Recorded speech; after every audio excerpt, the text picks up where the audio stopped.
Hello everyone, hope you are doing very well.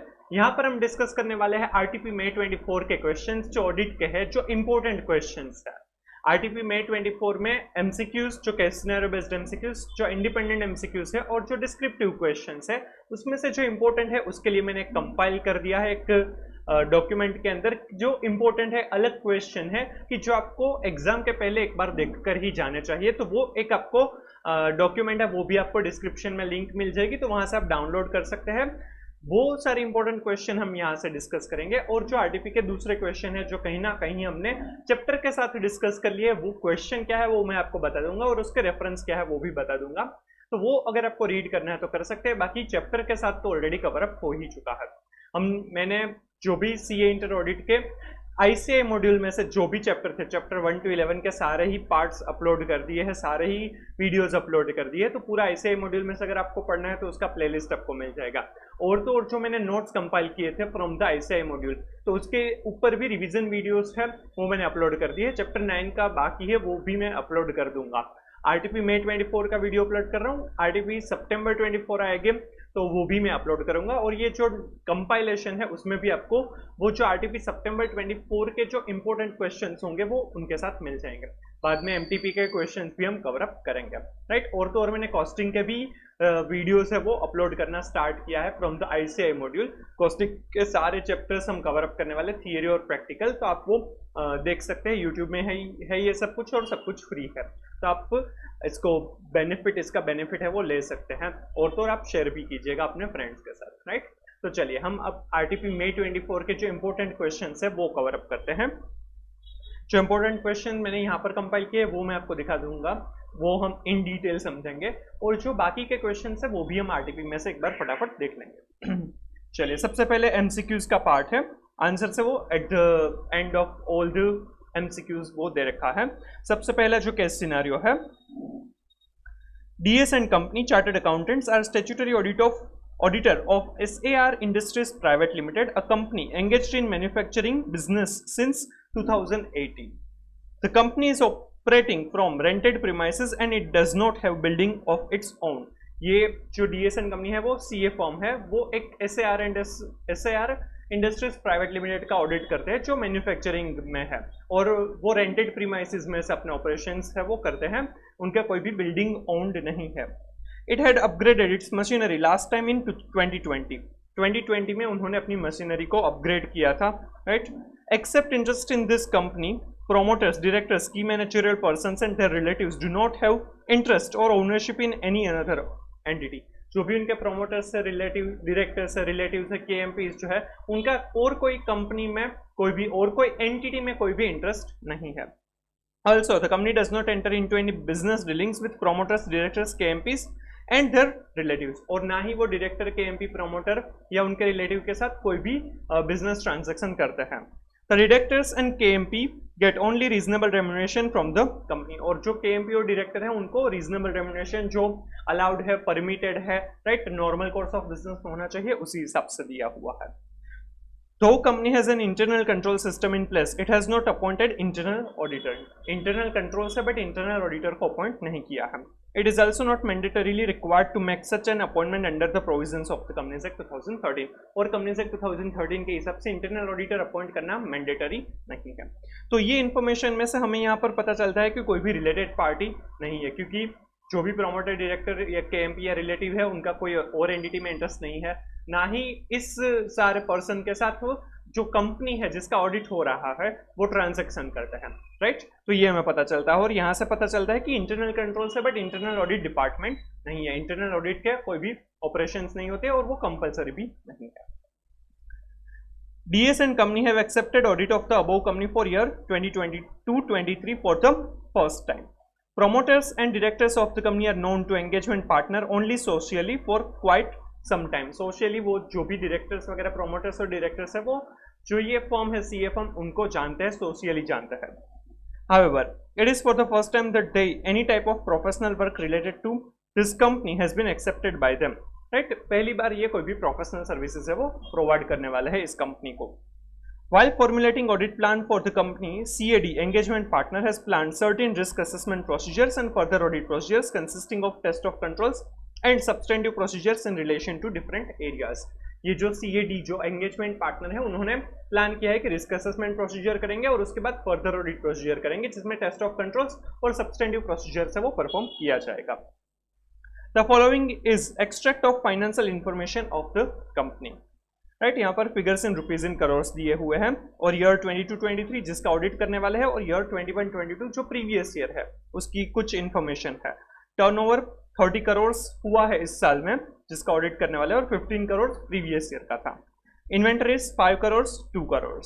Property plan and equipment gross block मतलब without considering without adjusting depreciation 1.25 मतलब कि during the year कोई भी purchase नहीं हुआ है, कोई भी एडिशन या डिलीशन नहीं हुआ है। Property plan and equipment net block 1 and 1.25 मतलब कि 0.25 करोड़ है वो इस साल का डेप्रिसिएशन है। Gross profit 6 crore and 3.75 crore. Trade receivables 12.50 and 5 crore. The property plan and equipment item consist of machinery only, ये जो 1.25 करोड़ है उसमें सिर्फ मशीनरीज है। While planning procedures in respect of PP, auditor has included audit procedure like inspecting and reviewing company's plan for performing physical verification of PP। जो भी property plant and equipment है उनका फिजिकल वेरिफिकेशन वो करने वाले हैं, तो वो किस तरह से होगा, वो प्लान रिव्यू किया ऑडिटर ने।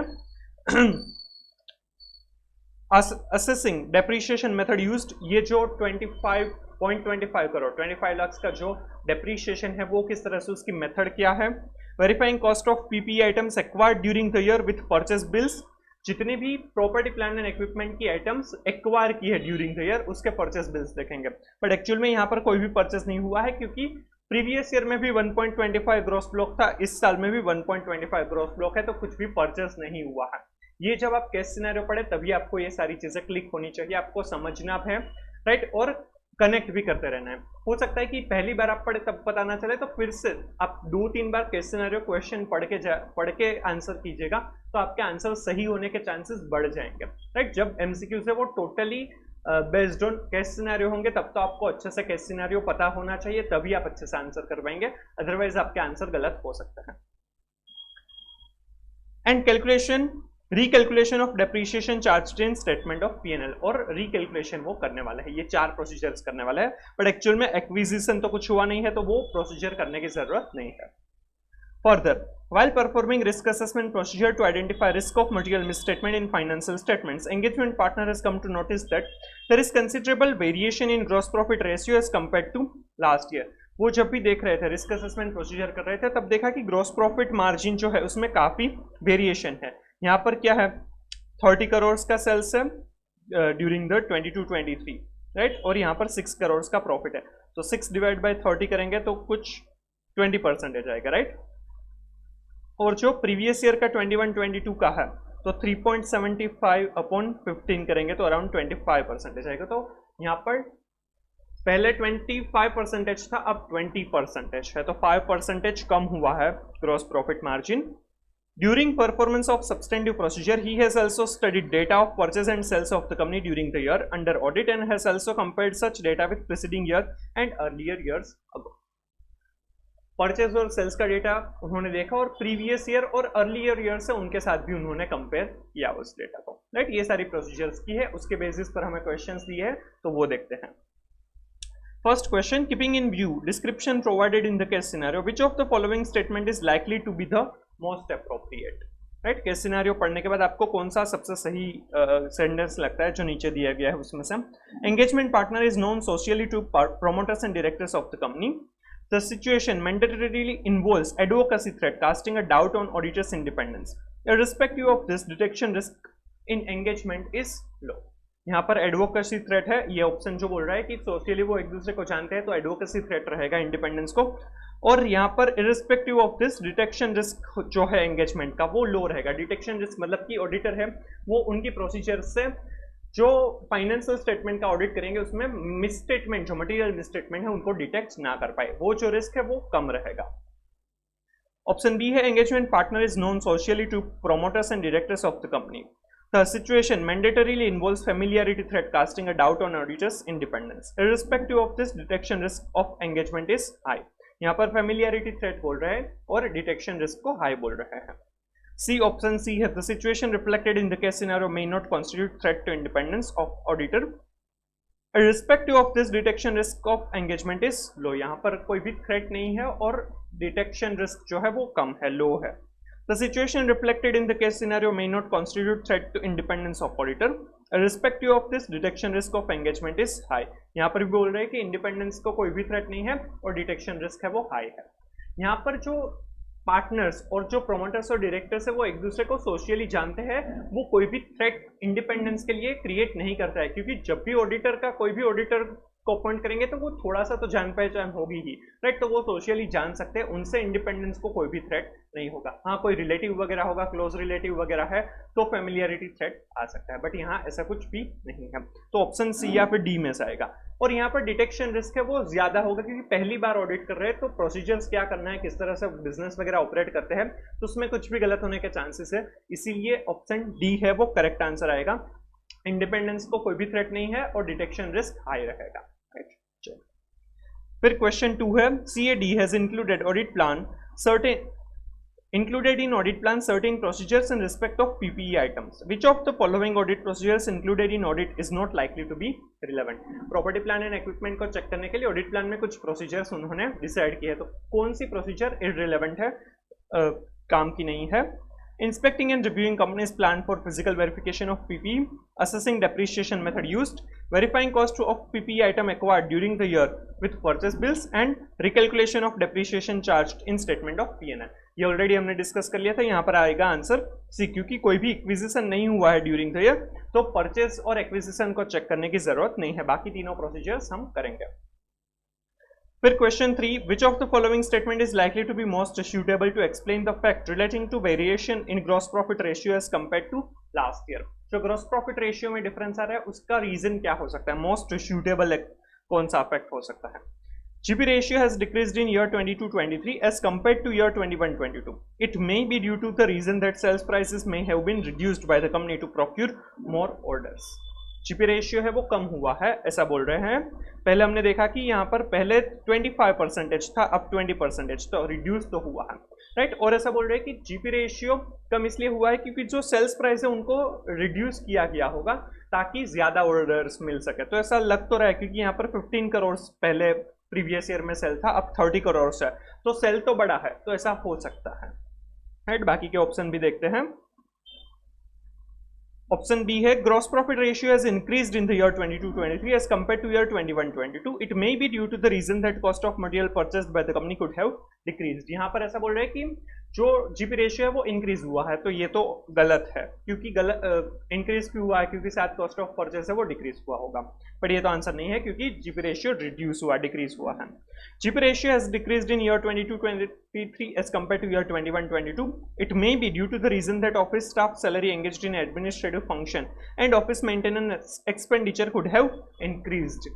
ये ऑप्शन से ऐसा बोल रहा है कि डिक्रीज हुआ है जीपी रेशियो, वो करेक्ट है, बट उसका रीजन क्या बोल रहे हैं कि शायद जो एडमिनिस्ट्रेटिव स्टाफ है, ऑफिस स्टाफ की सैलरी है एडमिनिस्ट्रेशन फंक्शन में, उसका एक्सपेंडिचर शायद इंक्रीज हुआ होगा, बट एडमिनिस्ट्रेशन एक्सपेंस है उसकी इंपैक्ट जीपी रेशियो में नहीं आती है, एनपी रेशियो में आ सकती है, क्योंकि वो जीपी रेशियो ग्रॉस प्रॉफिट में तो डायरेक्ट एक्सपेंसेस को ही कंसिडर किया जाता है, इनडायरेक्ट एक्सपेंसेस को कंसिडर नहीं किया जाता है, तो ये आंसर नहीं आ सकता है, राइट। तो ये तो गलत है। एंड ऑप्शन डी है GP ratio has decreased in year 22-23 as compare to year 21-22. It may be due to the reason that company has not made an allowance for obsolescence in respect of inventories during the year. Option D ऐसा कह रहा है कि GP ratio decrease हुआ है क्योंकि शायद company ने जो अलाउंस करना है ऑब्सोलेट आइटम के लिए वो नहीं किया होगा। अगर ऑब्सोलेशन के लिए अगर अलाउंस किया जाएगा तो जीपी रेशियो डिक्रीज होगा, बट यहाँ पर तो अगर नहीं किया होगा तो उससे तो जीपी रेशियो इंक्रीज होना चाहिए, राइट। डिक्रीज बोला है बट जो रीजन दिया है वो इंक्रीज का दिया है, इसलिए ये भी आंसर गलत है। सो ऑप्शन ए है वो करेक्ट आंसर आएगा। फिर फोर्थ क्वेश्चन है CAD has also studied purchases and sales data of the company during the year and has also compared such data with preceding year and earlier years also. It is an example of purchase और sales data को previous और earlier years से उन्होंने compare किया, तो ये कौन सी procedure का example है। Ratio analysis forming part of substantive analytical procedure, trend analysis, reasonable test, structural modelling, जो एनालिटिकल प्रोसीजर की 4 टेक्निक्स है उसमें से कौन सी है।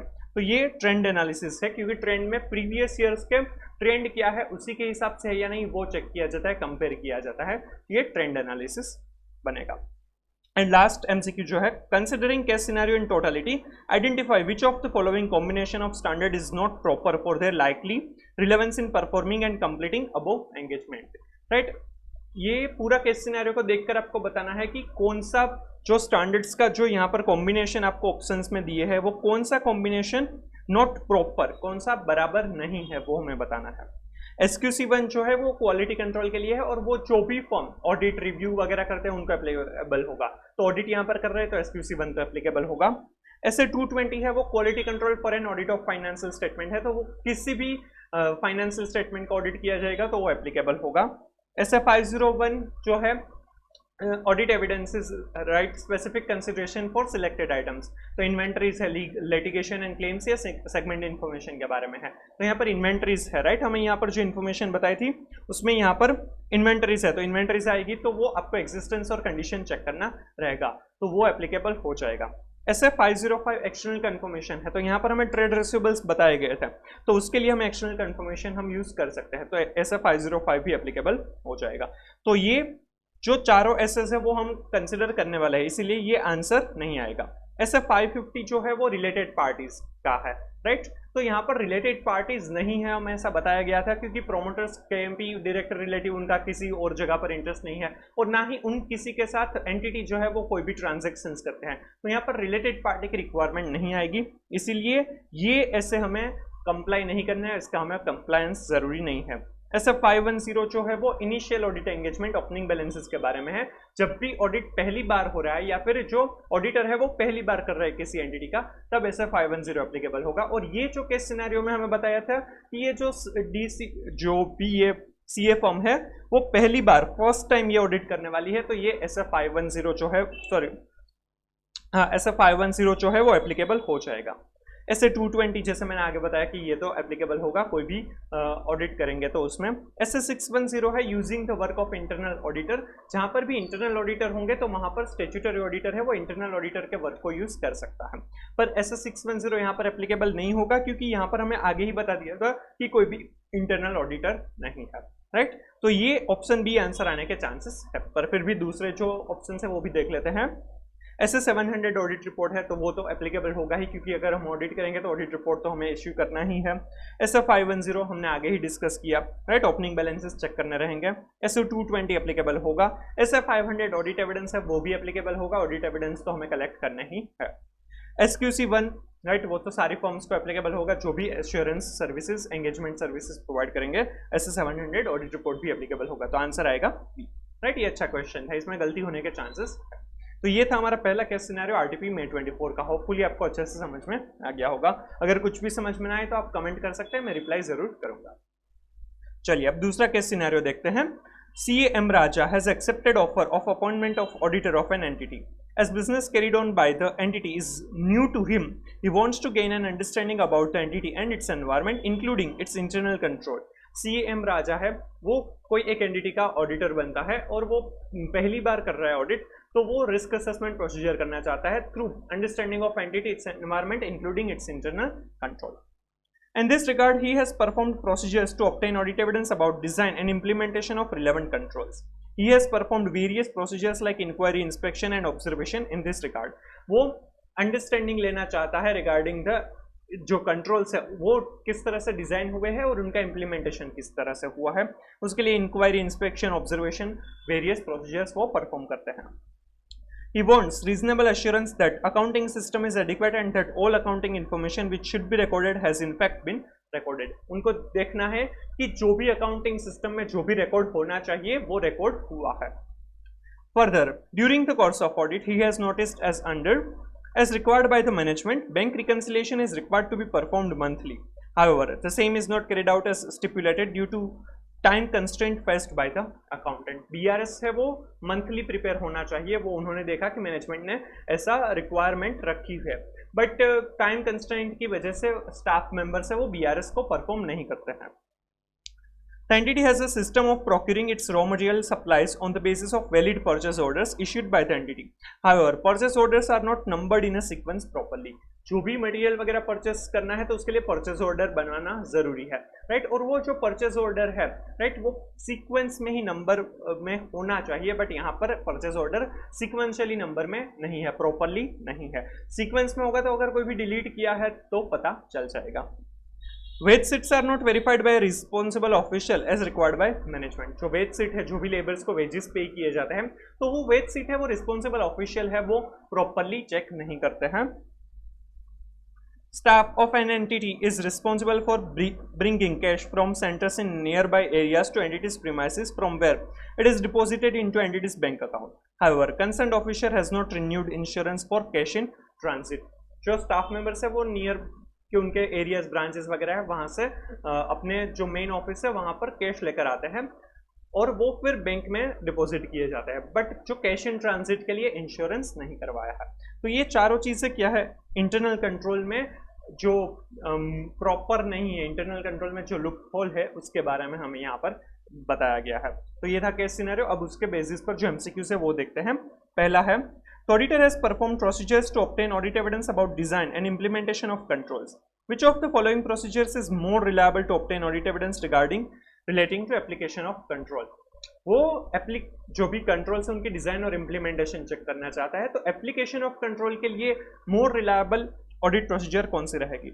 Observing application of control, observe करना कि कंट्रोल्स प्रॉपरली इंप्लीमेंट हुए हैं या नहीं। Inspecting documentation pertaining to control, control के बारे में जो डॉक्यूमेंटेशन है उसको इंस्पेक्ट करना।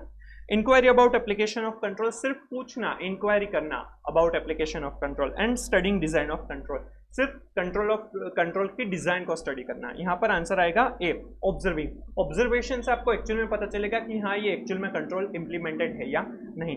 इंस्पेक्ट करेंगे तो आपको उसकी एप्लीकेशन के बारे में अच्छे से पता ना चले, ऐसा हो सकता है कि कंट्रोल है या नहीं उसके बारे में वगैरह, सिग्नेचर वगैरह है, ऑथराइजेशन वगैरह है या नहीं वो देख सकते हैं, बट सारी ही चीजें, सारे ही कंट्रोल्स है वो इंस्पेक्ट हम नहीं कर सकते हैं।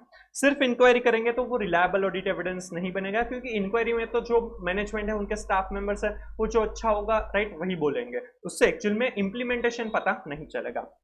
और स्टडिंग डिजाइन, डिजाइन सिर्फ स्टडी करने से पता नहीं चलेगा, क्योंकि यहाँ पर हमें क्वेश्चन में क्या बताया गया है, more reliable audit evidence relating to application of control. तो एप्लीकेशन ऑफ कंट्रोल के लिए डिजाइन को स्टडी करने से कुछ नहीं होगा। डिजाइन भले ही अच्छे से डिजाइंड इंटरनल कंट्रोल से, बट वो इंप्लीमेंटेड है या नहीं वो हमें यहाँ पर देखना है। तो आंसर आएगा ए, राइट। फिर सेकंड क्वेश्चन है, examination and evaluation of internal control is indispensable for CA M Raja. It provides him necessary comfort relating to completeness of accounting information. However, review of internal controls of the entity will not enable him to know what, right? जो internal controls को check करना, उनकी design implementation check करना, वो काफी important है। वो comfort देगा कि ऑडिट एविडेंसेस अकाउंटिंग इंफॉर्मेशन बराबर है या नहीं, बट ये किस चीज के लिए एंड ये किस चीज के लिए हेल्प नहीं करेगा, will not enable him to know, right. Option है whether errors or frauds are likely to be located in ordinary course of operation of business. frauds या errors है वो ordinary course of business में मिल पाएंगे या नहीं। whether an effective internal audit department is operating, internal audit department बराबर से work करता है या नहीं। whether his opinion needs modification, modified opinion देना चाहिए या नहीं। whether any administrative control is bearing on his work, administrative control है या। यहाँ पर आंसर आएगा सी। सिर्फ कंट्रोल्स को चेक करने से नहीं पता चलेगा कि यहाँ पर मॉडिफाइड ओपिनियन देना है या नहीं, क्योंकि जो कंट्रोल्स, टेस्ट ऑफ कंट्रोल्स है, उसके बाद सब्सटेंटिव प्रोसीजर्स है वो परफॉर्म की जाती है। सब्सटेंटिव प्रोसीजर करने के बाद मॉडिफाइड ओपिनियन देना या ना देना वो पता चलेगा, क्योंकि सब्सटेंटिव प्रोसीजर में एक्चुअल में मिसट्रीटमेंट्स है या नहीं वो पता चलेगा। टेस्ट ऑफ कंट्रोल्स करने से क्या पता चल सकता है कि कंट्रोल्स के ऊपर रिलाई करना या नहीं, उसके बेसिस पर सब्सटेंटिव प्रोसीजर कितनी करनी वो पता चल सकता है। तो यहाँ पर आंसर आएगा सी। ये जो ए, बी और डी है, राइट, वो benefits of internal test of controls में दिया गया है, इवैल्यूएशन ऑफ कंट्रोल्स में दिया गया है, उसके बेनिफिट्स में ये कवर अप होता है, तो आप वहां से रिफर कर सकते हैं।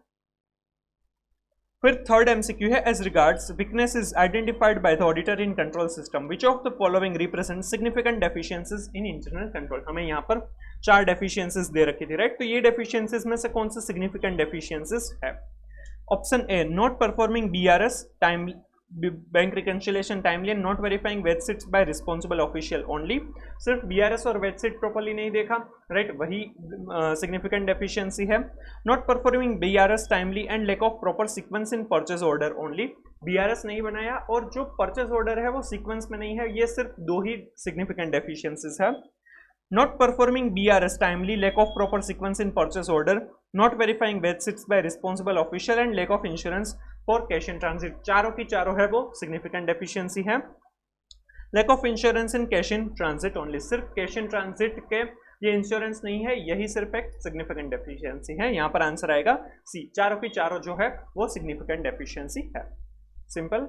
चलिए, और जो लास्ट है, Which of the following is the most appropriate regarding auditor's responsibility in accordance with SA 265? SA 265 है वो significant deficiency जो है इंटरनल कंट्रोल में, वो मैनेजमेंट और TCWG को कम्युनिकेट करने के बारे में है। Communicating significant deficiencies in internal control to management and TCWG। तो उसके हिसाब से ऑडिटर की रिस्पॉन्सिबिलिटी क्या है? To communicate significant deficiencies in internal control to management, management को इंटरनल कंट्रोल में जो significant deficiencies है वो कम्युनिकेट करना। To communicate significant deficiencies in internal control along with explanation of their potential effect to management, internal control में जो deficiency significant deficiency है वो और उसकी explanation देना कि potential effect क्या हो सकती है। Option C, to communicate significant deficiencies in internal control along with explanation of their potential effect, to provide sufficient information to understand context of communication to management and express opinion on effectiveness of internal control। Significant deficiency बताना, potential effect बताना, sufficient information ताकि context क्या है communication का वो पता चले, और ओपिनियन एक्सप्रेस करना कि इंटरनल कंट्रोल इफेक्टिव है या नहीं।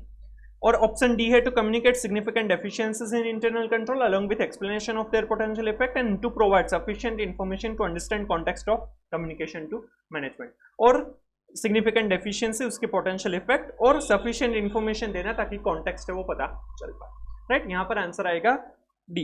हर बार सब कुछ जो होता है आंसर सबसे बड़ा होता है वो आंसर नहीं होता है। यहाँ पर जो है राइट ओपिनियन एक्सप्रेस करना वो नहीं आएगा, उसके अलावा तीन चीजें जो है वो मैनेजमेंट को कम्युनिकेट करने की रिस्पॉन्सिबिलिटी ऑडिटर की बनेगी, राइट। कि सिग्निफिकेंट डेफिशिएंसी क्या है, उसका पोटेंशियल इफेक्ट क्या है और सफिशिएंट इंफॉर्मेशन देना जिससे जो कम्युनिकेशन का कॉन्टेक्स्ट है वो पता चल पाए, राइट। तो ऑप्शन डी आएगा। और स्पेसिफिकली ऐसे 265 में ऐसा बोला गया है कि ये जो कम्युनिकेशन रहेगा उसमें स्पेसिफिकली ऐसा डिस्क्लेमर दिया जाएगा कि इसके ऊपर इंटरनल कंट्रोल की इफेक्टिवनेस के ऊपर हम कोई भी ओपिनियन नहीं दे रहे। ये सिर्फ हम इसलिए चेक करें ताकि हमारा जो ओवरऑल फाइनेंशियल स्टेटमेंट के ऊपर हमें जो ओपिनियन देना है उसमें हमें वो हेल्पफुल हो सके, राइट। तो यहाँ पर आंसर डी आएगा, राइट। तो ये कैसे सिनेरियो 2 था, होपफुली आपको अच्छे से समझ में आ गया होगा। अब जनरल इंडिपेंडेंट एमसीक्यूज हैं वो देखते हैं। अब जो इंडिपेंडेंट एमसीक्यूज होंगे वो भी एप्लीकेशन बेस्ड होंगे, डायरेक्ट क्वेश्चन नहीं आएगा। चलिए, CA Muskan is auditor of 2 concerns with Wellstar Homes and Wellstar Stores. The partners in both the firms are common.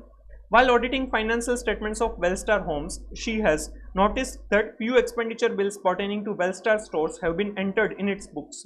CA मुस्कान है वो Wellstar Homes और Wellstar Stores उन दोनों के ऑडिटर है, और दोनों की ये जो दोनों फॉर्म है उसके पार्टनर्स है वो कॉमन है। जब भी वो Wellstar Homes का ऑडिट कर रहे थे तब उन्होंने देखा कि कोई एक बिल है, एक्सपेंडिचर का बिल है जो Wellstar Stores का है वो Wellstar Homes में रिकॉर्ड किया गया है। Wellstar Stores का बिल जो है वो Wellstar Homes में रिकॉर्ड किया गया है। Which assertion of Wellstar Homes is disproved in above situation? यहाँ पर कौन सा assertion है वो गलत हुआ है, डिस्प्रूव किया गया है। तो यहाँ पर आंसर आएगा सी, अकरेंस। क्योंकि अकरेंस में है कि एक्चुअल में ट्रांजैक्शन अकर हुआ है या नहीं और पर्टेन टू द एंटिटी है या नहीं। तो यहाँ पर क्या है कि वो एक्चुअल में किसका ट्रांजैक्शन है, स्टोर्स का है, बट रिकॉर्ड कहाँ पर हुआ है, होम्स में। तो पर्टेन टू द एंटिटी नहीं है, तो यहाँ पर अकरेंस है वो गलत है, राइट। फिर सेकंड एमसीक्यू है, CAX is nearing completion of audit procedure during course of audit of a company. He has found nothing unusual till now, right. CAX है, उन्होंने ऑलमोस्ट सब कुछ ऑडिट कंप्लीट कर दिया है और अब तक कुछ भी अनयूजुअल नहीं पता चला है। The company is earning handsome profit since last many years and there is little debt burden on it. Company है वो काफी अच्छे टाइम से, काफी सालों से प्रॉफिट ही कमाती है और कोई भी डेट बर्डन नहीं है। It is also in the process of expanding its business by taking loan from a bank. ये अपना बिजनेस भी एक्सपांड करने वाले हैं, लोन भी उसको मिलने वाली है। The bank has also granted in principle approval for lending money to the company. Which of the following statement is most appropriate in evaluation of going concern assumption being followed by the management. Profit भी कमाती है, date भी नहीं है कोई भी, loan भी मिलने वाला है एक्सपांशन के लिए, राइट, और तो और अब तक कुछ भी अनयूजुअल नहीं मिला है। तो यहाँ पर गोइंग कंसर्न के बारे में सबसे सही कौन सा स्टेटमेंट है? Appropriateness of management's assessment in relation to going concern assumption may be made by auditor without performing detailed evaluation procedure। यहाँ पर ऑडिटर जो है वो मैनेजमेंट का असेसमेंट जो है गोइंग कंसर्न का, वो assumption को देखे बिना ही, राइट, कुछ ज्यादा प्रोसीजर्स किए बिना ही वो जो assumption है उसके ऊपर रिलाई करेगा। Appropriateness of management's assessment in relation to going concern assumption would be made by auditor by performing detailed evaluation procedure। Auditor है, उनको मैनेजमेंट का जो अजम्पशन है रिगार्डिंग गोइंग कंसर्न, उसके लिए डिटेल्ड ऑडिट प्रोसीजर्स है वो परफॉर्म करनी चाहिए कि वो अजम्पशन बराबर है या नहीं। Appropriateness of going concern assumption would be made by auditor directly by skipping management's assessment. Management ने जो गोइंग कंसर्न का अजम्पशन किया है उसको स्किप करके ऑडिटर को खुद अपने आप गोइंग कंसर्न अजम्पशन है वो मेड बनाना चाहिए। Appropriateness of going concern assumption would be made by auditor by necessarily examining cash flow forecast। Auditor को नेसेसरी जो कैश फ्लो फोरकास्ट है वो चेक करके वो अजम्पशन बराबर है या नहीं वो चेक करना चाहिए। यहाँ पर आएगा आंसर ए। अप्रोप्रिएटनेस है जो अजम्पशन की, वो मैनेजमेंट की कोई भी इन डिटेल प्रोसीजर को देखे बिना ही वो अप्रोप्रिएटनेस है वो मान सकता है, क्योंकि यहाँ पर क्या है, कोई भी ऐसा कोई भी इंडिकेटर नहीं है, प्रॉफिट भी कमा रहा है, डेट भी नहीं है, और ज्यादा फंड जो चाहिए फॉर द एक्सपांशन पर्पस वो भी मिल रहा है। तो यहाँ पर गोइंग कंसर्न अजम्पशन बराबर है ऐसा मान सकते हैं, क्योंकि सारे जो भी फैक्टर्स है वो इन फेवर है, राइट, गोइंग कंसर्न का। तो हम यहाँ पर इन डिटेल इवेल्युएशन नहीं करेंगे तो भी चलेगा, और जो मैनेजमेंट का जो अजम्पशन है गोइंग कंसर्न वो इन डिटेल देखे बिना हम उसके ऊपर रिलाई कर सकते हैं, राइट। ऐसी चीज चैप्टर के अंदर भी दे रखी है, राइट, यहीं से पैराग्राफ दिया हुआ है। चलिए फिर थर्ड एमसीक्यू देखते हैं। CA Piyush is offered appointment as statutory auditor of a branch of a bank. He has also taken housing loan of rupees 75 lakhs from the same bank. Identify threat to independence involved। CA Piyush है, उनको statutory auditor of bank branch है वो मिला है, और वहां से उन्होंने हाउसिंग लोन लिया है 75 लाख रुपीस का। तो यहाँ पर कौन सा थ्रेट आएगा? यहाँ पर सेल्फ इंटरेस्ट थ्रेट आएगा, क्योंकि उनको लोन मिला है फ्रॉम द क्लाइंट, तो वहां पर खुद का इंटरेस्ट के लिए कुछ गलत हो सकता है, इंडिपेंडेंटली वो काम ना करे ऐसा हो सकता है। तो यहाँ पर आंसर आएगा self interest threat. Self interest threat के जो थियरी दिया है चैप्टर 11 में, वहां पर एक एग्जांपल ये भी है, लोन गिवन और obtained by the auditor, right. Fourth MCQ है, a CA finds during the course of statutory audit of company that management is not serious about findings of internal audit report. जो CA है एक entity का audit कर रहा है, तब उन्होंने देखा कि ये जो एंटिटी है वो इंटरनल ऑडिटर के रिपोर्ट में जो भी फाइंडिंग्स है उसके लिए कुछ खास सीरियस नहीं है। No action has been taken on findings of internal auditor and reports for last 2 quarters are gathering dust। और देखा कि जो इंटरनल ऑडिट के रिपोर्ट है उनके फाइंडिंग्स के लिए कुछ भी एक्शन भी नहीं लिया गया, और वो जो 2 क्वार्टर के जो रिपोर्ट दिए गए हैं वो सिर्फ धूल खा रहे हैं, उसका कुछ भी इंपॉर्टेंस नहीं है एंटिटी के लिए। He has further found that management has not disclosed information relating to transactions with another company। और तो उन्होंने देखा कि जो दूसरी कंपनी के साथ कुछ ट्रांजैक्शन हुआ है, राइट, वो भी कंपनी ने नहीं दिखाए हुए हैं। However, he has assiduously gathered that is a related party by going through annual reports of past years and searching online database on MCA portal। फिर उन्होंने इन डेप्थ चेक किया तो पता चला, एनुअल रिपोर्ट्स और एमसीए के portal पर से पता चला कि वो जो एंटिटी है वो उनकी रिलेटेड पार्टी है, और इसीलिए शायद उन्होंने नहीं दिखाया होगा। The described situation most appropriately denotes, ये सारी सिचुएशन है वो क्या डिनोट कर दी है? ऑब्जेक्टिविटी, प्रोफेशनल नॉलेज, इंडिपेंडेंस या प्रोफेशनल स्केप्टिसिज्म। यहाँ पर आंसर आएगा D, professional scepticism, questioning mind, alert रहना, राइट। इंटरनल ऑडिट रिपोर्ट को जवाब नहीं दे रहे हैं, राइट। फिर दूसरी एंटिटी के साथ कुछ ट्रांजैक्शन हुए वो नहीं दिखाए हैं, और फिर उन्होंने इन डेप्थ चेक किया, एनुअल रिपोर्ट चेक किया, एमसीए की साइट पर देखा तो पता चला कि वो रिलेटेड पार्टी ट्रांजैक्शन है। तो ये सब कुछ प्रोफेशनल स्केप्टिसिज्म में कवर अप होता है। ऑब्जेक्टिविटी मतलब कि जो ऑब्जेक्टिव है ऑडिटर का वो कॉम्प्रोमाइज नहीं होना चाहिए due to bias, conflict of interest या फिर अनड्यू इन्फ्लुएंस, यहाँ पर ऐसा कुछ भी नहीं हो रहा है। प्रोफेशनल नॉलेज, उनको सब कुछ अपडेटेड नॉलेज होना चाहिए, तो वो तो है, नॉलेज के बारे में कुछ बात नहीं की है। इंडिपेंडेंस, उनको इंडिपेंडेंटली वर्क करना है, किसी भी जिन्होंने भी अपॉइंट किया है उनके सबऑर्डिनेटली उनको वर्क नहीं करना है। तो यहाँ पर ऐसी कोई सिचुएशन नहीं दी है, तो आंसर आएगा डी, प्रोफेशनल स्केप्टिसिज्म। क्लियर। फिर लास्ट एमसीक्यू है, you have been appointed as a statutory auditor of a company for the first time, it has become very important for you to understand the company and its environment. Right, अब पहली बार कोई भी एक company का audit करने वाला है तो आपके लिए एंटिटी और उनके एनवायरमेंट को समझना कंपलसरी है, नेसेसरी है। Which of the following activities are not expected to be included in your attempts to know about the company and its environment? इनमें से जो चार में से कौन सी एक्टिविटी आपके लिए इंपॉर्टेंट नहीं है, नहीं करने की जरूरत नहीं है? Gaining knowledge about debt structure of the company, company का डेट स्ट्रक्चर क्या है वो जानना, उसके बारे में नॉलेज लेना वो तो जरूरी है। Evaluating whether company's accounting policies are appropriate for its business, company जो है उन्होंने जो अकाउंटिंग पॉलिसीज यूज की है in preparation of the financial statement, उसको इवेल्युएट करना कि वो अप्रोप्रिएट है या नहीं। Understanding business risk faced by the company, company जो भी बिजनेस रिस्क फेस करते हैं उनको समझना। And gathering evidence about valuation of trade receivables by the company, company ने जो ट्रेड रिसीवेबल्स का वैल्यूएशन किया है उसके बारे में एविडेंसेस गैदर करना। तो यहाँ पर आंसर आएगा डी, क्योंकि ट्रेड रिसीवेबल्स के बारे में, वैल्यूएशन के बारे में एविडेंसेस गैदर करना रिस्क असेसमेंट प्रोसीजर का पार्ट नहीं है, वो आगे सब्सटेंटिव प्रोसीजर जब करेंगे तब काम आएगा। ये डेट स्ट्रक्चर को जानना जरूरी है। राइट, जो अकाउंटिंग पॉलिसीज अप्रोप्रिएट है या नहीं वो भी हम रिस्क असेसमेंट के टाइम पर ही करेंगे। और बिजनेस रिस्क को भी समझना जरूरी है, क्योंकि उनसे क्या क्या रिस्क हो सकते हैं गोइंग कंसर्न वगैरह के ऊपर वो पता चलेगा। राइट, तो ऑप्शन डी यहाँ पर आंसर आएगा। राइट, तो ये सारे एमसीक्यूज थे, होपफुली आपको अच्छे से समझ में आ गए होंगे। राइट, डिस्क्रिप्टिव क्वेश्चंस है वो हम अलग से नेक्स्ट पार्ट में वो हम कवर अप करेंगे।